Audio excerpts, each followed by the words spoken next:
Good evening and welcome to another edition of the Beaver Sports Show. I'm Geoff Lowe. I'm Jake McGrady. And I'm Jenna Lade. Here's what's happening in sports. On Sunday, the men's basketball team went off to Eugene to face off against Oregon in the team's second Civil War game.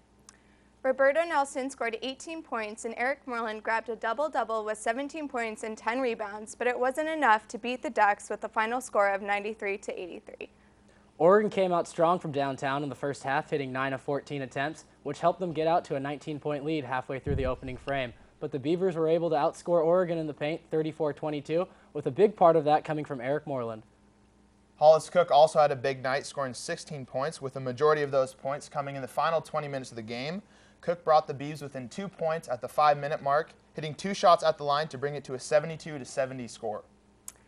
Cook came up big again at the 2:34 mark, making a three that cut it to 97-73, but despite the team's best effort, Oregon held the lead to defeat the Beavers. As for tonight's game against Washington State, Oregon State won 68-57 over the Cougs. And once again, our reporter Katie Beasley went out to find another die-hard fan in this segment of Fan of the Week. That goes on top. Game day ready.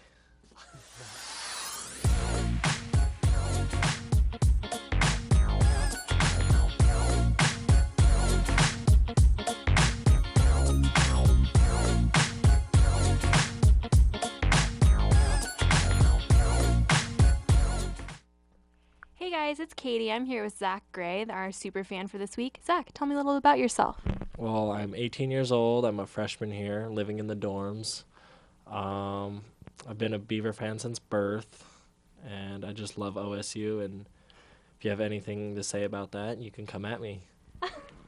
All right, well, what does it mean to be an Oregon State fan to you? It means the world. It's basically my life. I have orange on almost every day. I mean, my shoes are orange just for the Beavers. And every purchase I make goes in line with the Beavers, so it's a big part of my life. So basically everything you do is in line with Oregon State. In a sense, yeah, it is, yeah. What's your favorite sport here? My favorite sport, is the baseball team, but I enjoy the football games and basketball games. I've even been to all the other events, but I'd say baseball is probably by far the favorite. I heard you work with them, or what's that about? I am a manager on the team. I help out with practices and stuff and enjoy it. And What would be one of your favorite memories of Beaver Nation when you were growing up? when I was growing up, we went to all the bowl games from the 2003 Las Vegas Bowl to the 2002 Alamo Bowl, or 2012 Alamo Bowl. And every game was a huge memory, going with my family on the bowl games and seeing a lot of Oregon State wins. So that was probably my biggest memory growing up. Even watching all the games. I mean, I don't think I've missed a game since 2003, watching it or listening to it on the radio if it wasn't televised. That's quite the commitment. So being such a Oregon State fan and going into all these games and watching all of them, does this affect your relationships with family, friends, or possibly your girlfriend at all? Well, family, no, because both my parents went to school here. My mom, she thinks me and my dad get into it too much, but that's how It's a mom moms. thing. Yeah, it's how moms are.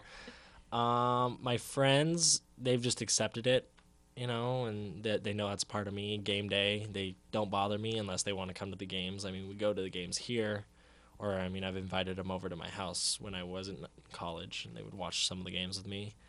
My girlfriend, she actually was going to a different college, and she wanted me to go there with her, and I said no. Oregon State's my home.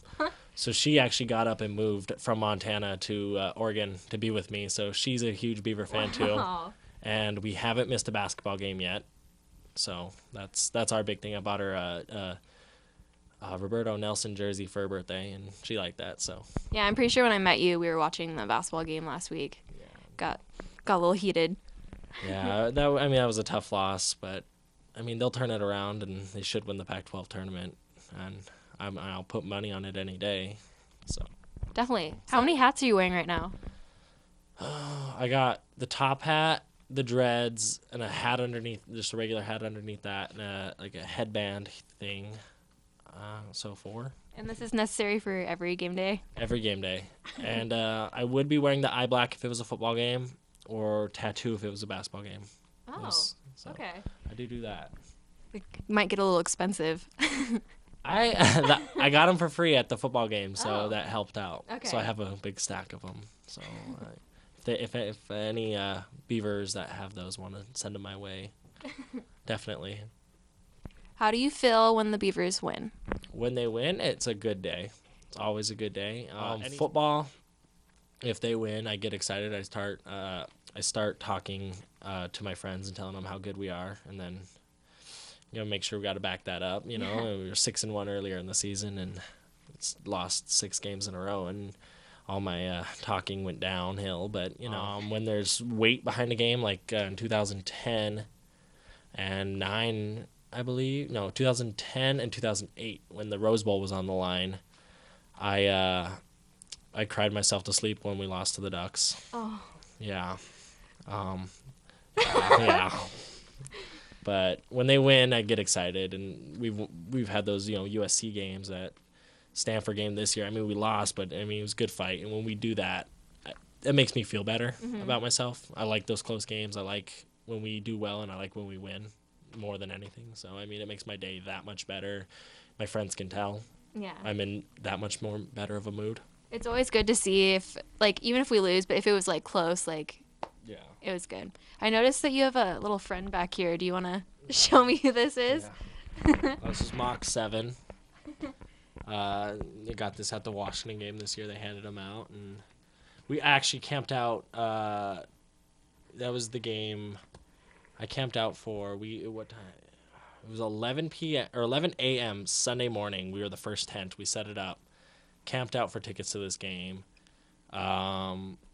It was funny because we brought a TV, an Xbox, and we had it hooked up. And we snuck into the stadium and plugged in our extension cord and had it to the stadium electricity. I don't know if we could say that you snuck in, but it's probably fine. My friend's on the band team, and they got in, and I'll say he plugged it in. I didn't plug it in. Okay. Fine then. But yeah, so I got this at the game, and they handed them out. So I mean, it was actually kind of cool because I dropped my poster down like a sliver to only where a poster could fall down, and it said ESPN upsets happen here and Beaver Nation, and yeah, so it was a good trade in a sense, but I enjoy him, and I'm glad I got him. And Yeah. I'll be there. All right. So one more question. Who is your favorite Oregon State athlete of all time? Doesn't have to be football. It could be whatever. Of all time. So yeah, that's a hard one because, this is the reason I don't like the NFL. Yeah. It's because there's so many Oregon State players everywhere else. I can't hate on those teams. Yeah. I guess baseball being my sport. The Yankees, I played for, my T-ball team was the Yankees, and them just signing Jacoby Ellsbury to that big contract. I got to say Jacoby is got to be my all-time Beaver, and I hope somewhere he sees this. Yeah. All right. Well, thank you. Thank you. Back to you guys at the studio. Friday, the women's basketball team took on UCLA, and on Sunday faced off against USC in Gill Coliseum. Here is Andy Beckers with the highlights. Friday, February 14th at Gill Coliseum. The Beavers showed no love to the Bruins this Valentine's Day as the Oregon State women's basketball team took on UCLA in another exciting Pac-12 conference matchup. Guard Allie Gibson made her contribution with 2 3-pointers on the night, ending the game with 5 points and 3 assists. The only time the Bruins were ahead during the game was a 4-2 lead less than 5 minutes into the first half. After that, the momentum shifted and the Beavers went on a 12-0 run. Gabriella Hansen collected 14 points, shooting 2 for 3 from behind the arc and 5 for 8 from the field. Sydney Weiss helped out with 14 points on the night, as well as going 4 for 5 from downtown and 5 assists to balance things out. The Beavs would enter the half up 42-26. The Beavers ended the first half shooting 50% to the Bruins 38. And to top it off, they were 0 for 8 from the three-point line compared to Oregon State, who went 9 out of 21.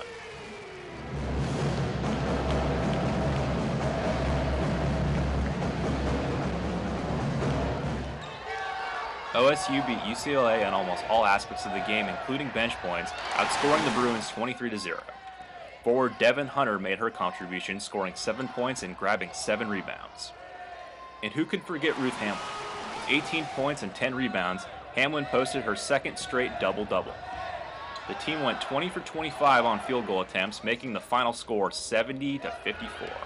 And putting the Beavers at 16-9 overall in the season. The Beavers were 6-0 in Gill Coliseum after defeating the Bruins. And on Sunday, the Beavs pushed it to 7 games with their victory over the USC Trojans. Sydney Weiss ended the game with a season high of 17 points. The final score, 58-48 Beavers, making it their 6th straight win in a row, which puts them at a tie for 3rd in the Pac-12 Conference. OSU collected 24 of their 58 points inside the paint and pushed their record 9-5 in Pac-12 Conference play. After the UCLA game on the 14th, I had the privilege of doing a father-daughter fan interview with Andy and Deb. Hi, I'm Andy Beckers here with the Beaver Sports Show, and I'm interviewing Andy and Deb. How'd you folks enjoy the game today? It's great game, great victory for the Beavers. I just love the passing and the instant passing that goes on, and the good basket.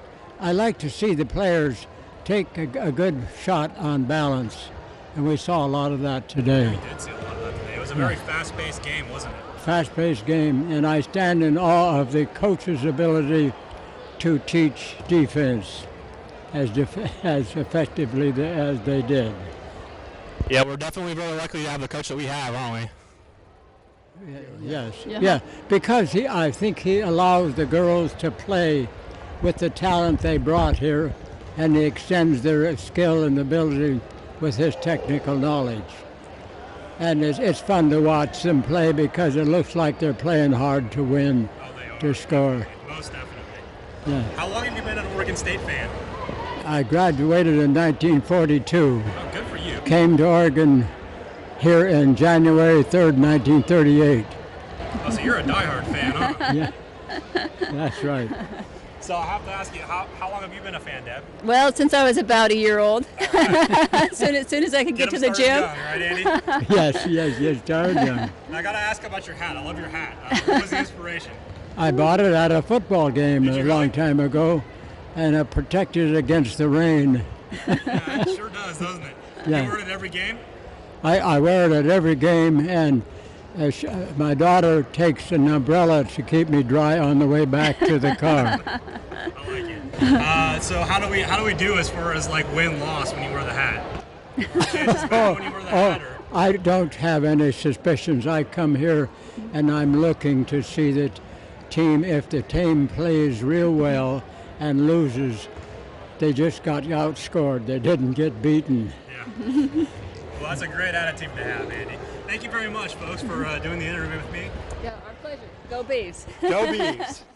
The number 13 Oregon State gymnastics team won the 34th annual Comfort Suites Invitational on Saturday night with a score of 196.675. Chelsea Tang won the all-around with a score of 39.325, and Madeline Gardner came up with the victory on the floor exercise. The Beavers topped a 49-point plateau on 3 events, posting the meet's top mark on each of these events. It is the 4th straight year the Beavers have come out on top at the Comfort Suites Invitational. The gymnastics team will hit the road on Saturday to take on Utah in Salt Lake City. You can watch the event at 5 p.m. on the Pac-12 Network. Okay, so time to go into Pro Talk, but before we do, apparently, according to these two, I said my numbers wrong. So Very the wrong. score Yeah. was 79-73, not 97-73. So it wasn't a close game. it was close. It was close, just not 97-73 close. Not that close. Okay, so anyway. Pro Talk. So let's talk about All-Star Weekend. Not going to lie, it was a big disappointment for me. Yeah? It really wasn't, there wasn't anything that amazing or special. The integration of the whole teamwork thing, I just wasn't feeling it. I wasn't feeling it either. I feel like that was like the time for them to shine, like do their own individual stuff. Yeah. And so it's like when they kind of pair it off like that, it's like, I don't know, like the chemistry wasn't really there in a lot of like the pairs, and I don't know, it just did not. I gotta say, I thought Damien got robbed. I thought it was East Coast bias, personally. Yeah. It was the two East Coast guys who voted for, Terrence Ross, and I thought Damien's dunk was much more impressive. Didn't hurt Terrence that he brought out Drake too, so.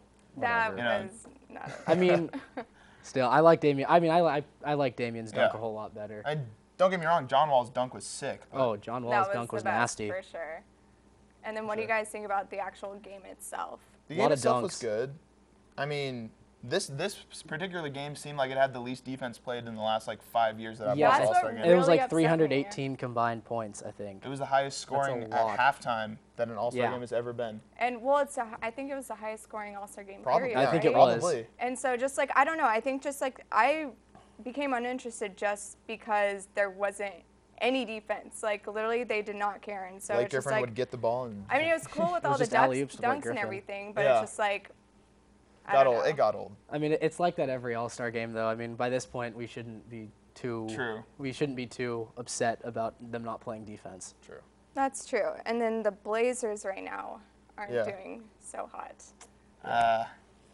That's a hard topic to talk about. It's been a tough I stretch know. with injury plagues and Yeah, you got Aldridge out for for a week Oh, right now. oh, Not whoa. out for the Not season. the season. He's not out for the I was season. about to say, what do you know that I don't? But Not out for the season.